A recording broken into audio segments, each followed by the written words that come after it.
So I have a question from Rob, who's in Torquay, obviously enjoying the surfing down there. And he's just turned 50. So happy birthday, Rob. I hope you're out there enjoying the waves. And his question is that he's received from the government a kit, a faecal occult blood test kit, FOBT test kit. He's got no idea what that is and would like me to discuss that. So the FOBT kit, the faecal occult blood test kit, is a government initiative to look for blood in the stool as a way of assessing for bowel cancer. And so bowel cancer is second biggest killer of cancer in Australia.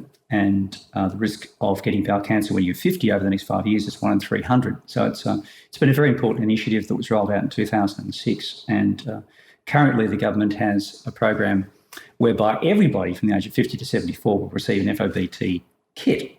And this is every 2 years from 50 to 74. And the uptake has been perhaps a little bit less than we would like. It's about 44% uptake in the population. I think people find it a little confronting receiving these kits and they don't always understand what they are.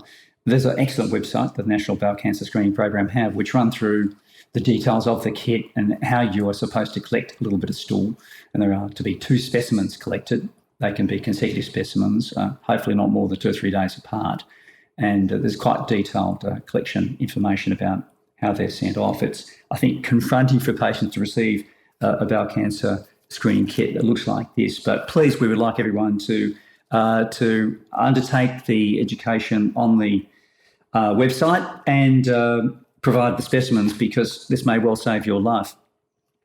What we're looking for is blood in the stool. It's blood that you generally cannot see. And in fact, if you have seen blood being passed, or if you've just recently had a colonoscopy, or if you've got active haemorrhoids that are bleeding intermittently, this is probably not necessary. Go and talk with your local doctor. You probably need to have further investigations. You don't really need this kit because you've already got blood.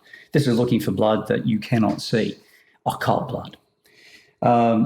Once the test kit is sent off, you will receive from the government a letter saying that you're either positive with your specimens or negative. Please don't ignore the positive. You'll have a follow-up phone call and communication from the government, because we're very keen to make sure patients then present to their doctor and subsequently a gastroenterologist for a colonoscopic evaluation.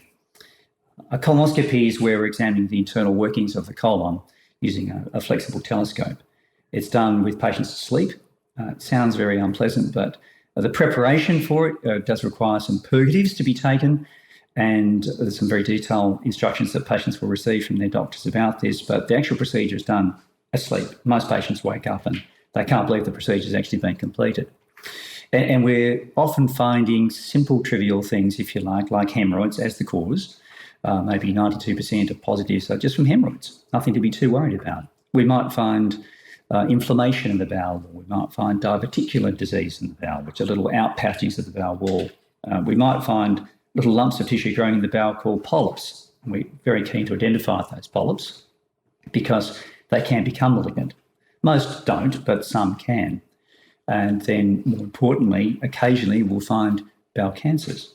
And the cancers that are found in general from the National Bowel Cancer Screening Program kit are quite early compared to people that are presenting with symptoms. And this is one of the beautiful things about this program, is that we're picking up patients who we really can help, we can cure and give them good long-term prognoses. So it's a very important undertaking. If you're having colonoscopies on a regular basis, it's a discussion to have with the general practitioner. You might not need to have the actual test kit done, but please don't ignore it, Rob, and happy birthday. and so every 2 years you get the kit? Every 2. So just explain that. So because I thought it was just once. No, it's every 2 years. So the government initiative is that we should have the test done every 2 years. That's what the government's promoted. So you'll get it 50, 52, 54, et cetera, right through to 74 years of age. And it doesn't mean that we're not interested in assessing people after the age of 74. Of course, there are patients who are 75, 76 who are incredibly fit and have strong family histories of bowel cancer, or may have had previous pathology like polyps found at colonoscopies that have been done during their surveillance program, or have just been done. Not everyone's been entered as part of the surveillance program to have colonoscopy. And those patients aren't to be forgotten about. Age doesn't weary them. nor do the ES condemn. We want to keep looking at those patients and talking with them and having a discussion about whether it's appropriate to continue their investigations by colonoscopy. But the government's program is from 50 to 74. This is for all sexes, whether you're male or female, and it doesn't matter what your nationality is. It's everybody who's in Australia. And the risk of developing bowel cancer, which is what we're trying to find, early forms of bowel cancer, with this is a little bit less for females than males, but the risk is still there. And the overall risk is about 1 in 20, 1 in 18 to 1 in 22 for Australians to develop bowel cancer. It's quite a high risk actually in the world if you look at statistics. So we're very supportive. We're very supportive of this whole program. Yeah, good. So what's the step? So say someone, they do the test and they should just go to their GP. Is that what they should do? Is that the next step if they get a positive? If you have a positive test, you should present to your local doctor who will discuss undertaking a colonoscopic procedure. And you'll be referred either to a gastroenterologist or to a surgeon who's accredited in undertaking colonoscopic evaluations. And we really would promote that. We're very, very keen for you to present and have that test done. It is, it's an imposition. You probably feel a bit embarrassed having the test, but please don't.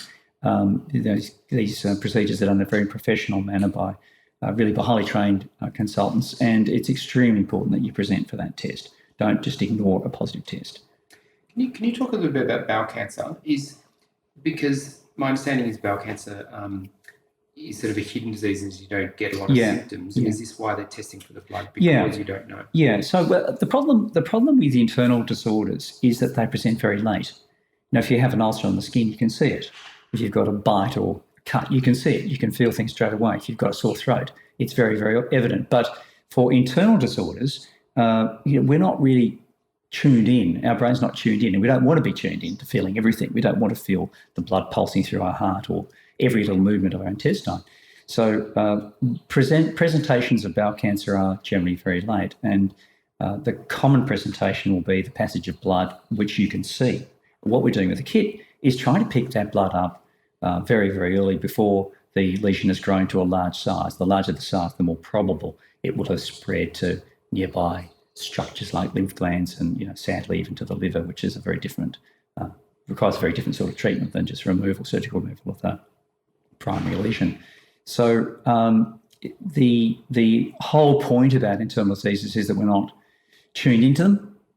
This is a way of helping us find that lesion early and deal with it. So if you pick it up earlier, what's the treatment of that, and how much likely you're to have a good prognosis than if you picked up late? The probability of having a bowel cancer found when you've had an FOBT that's positive is under 3%.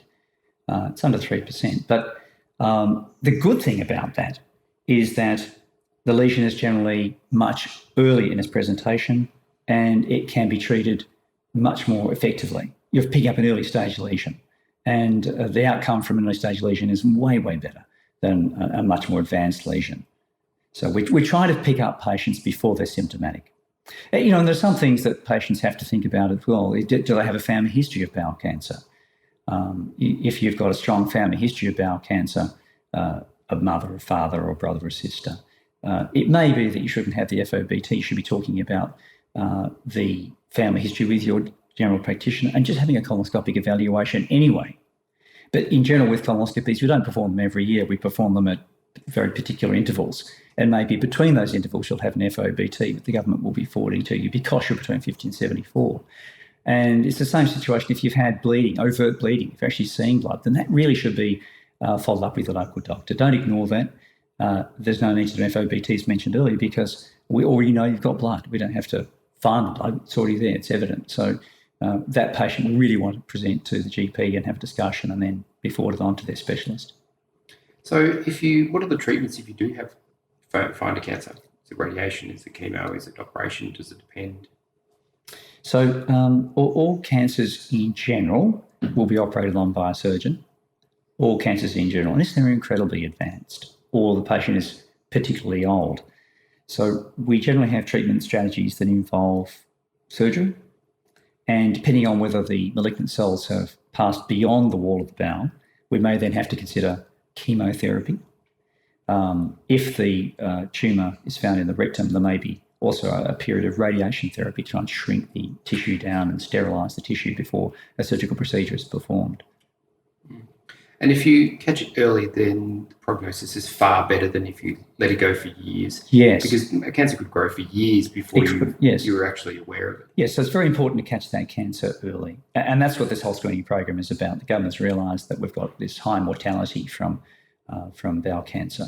So there's about 80 people die per week from bowel cancer in Australia. And they realised the importance of providing a program. We have programs for pap smears, for cervical cancer screening, for breast cancer screening. And here's a program, a great government initiative program for bowel cancer screening. So if you receive this in the mail and you're not sure what it is, it's something that might actually save your life. We want you to use this. It's not a piece of trash. And present a stool sample, 2 stool samples, sent back in a paid envelope to the government, and they'll tell you whether you have blood in your stool. And that finding could change your life.